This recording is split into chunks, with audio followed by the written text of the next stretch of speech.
Welcome back to EduTay's English Learning Tutorials. In the previous video, we have already covered finite verbs in detail. Link for the previous video is given in the description below. Now, let's understand about second kind of verb, that is non-finite verbs. These verbs cannot be the main verb of a clause or a sentence, as they do not talk about the action that is being performed by the subject or noun. They do not indicate any tense, mood, or gender. They are used as nouns, adverbs, or adjectives. As for example, sailing is my favorite sport. The juggling bear is brown. She came out of the box to surprise her friends.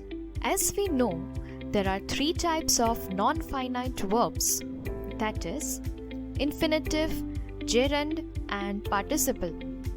Let's understand first type of non-finite verb, that is, infinitive verb. An infinitive is formed from a verb but doesn't act as a verb. It is actually made up of two words, that is, to plus verb. These two words act together as noun, adjective, or adverb. Please note, because an infinitive is not a proper verb, we cannot add s, es, ed, or ing to the end ever. As for example, the doctor prepared to prescribe a medicine. Here, to prescribe functions as a noun because it is the subject of the sentence. I need a sound sleep to calm my mind. To calm functions as an adverb because it explains why sleep is needed for brain. Roses are the flowers to give to your loved ones. Here, to give functions as an adjective because it modifies flowers. Now, second type is gerund. Gerund are words that are formed with verbs but act as nouns. It is easy to spot since every gerund is a verb with ing tagged to its tail. Thus, gerunds will be subjects, subject complements, direct objects, and objects of preposition. As for example, visiting Switzerland is always an experience.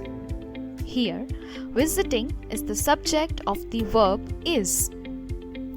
Franco's first love always has been swimming. Here, swimming is the subject complement of the verb has been. Besides cooking, Sarah likes painting. Here, cooking is the object of the preposition for besides.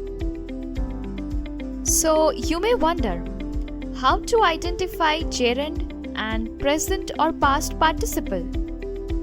Just remember, gerund always acts as a noun, whereas participle is always a part of verb phrase.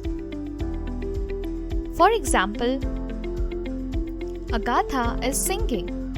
In this example, is singing is the verb phrase, whereas singing makes Agatha happy. Here, singing is used as a gerund and makes is the verb. Please note, a gerund will always be used as a noun and does not replace the progressive or continuous form of the verb. The third type is participle. A participle is a word which is partly a verb and partly an adjective or noun. It is of two types. Present participle, that is verbs ending in ing. Past participle, that is verbs usually ending in ed, d, t, en, or n. As for example, a traveling salesperson came to the door.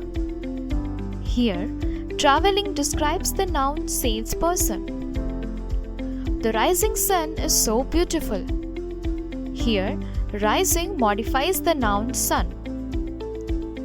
The boring lady talks for hours. Here, boring modifies as adjective. When used as an adjective, the present participle has an active meaning, whereas in past participle, it has a passive meaning. As for example, barking dogs seldom bite. Here, barking is a present participle adjective modifying dogs. A rolling stone gathers no moss. Here, rolling is a present participle adjective modifying stone. The frightened students fell asleep. Here, frightened is a past participle adjective modifying students. The magazine receives a lot of support from interested readers. Here, interested is past participle adjective modifying readers and has passive meaning. Here, the sentences are mixed. Let's revise. Please make sure to pause the video whenever required to learn the definitions or the concepts and to understand the examples more clearly. Please make sure to like, share, and subscribe our videos. Suggestions and comments are always welcome. Thank you.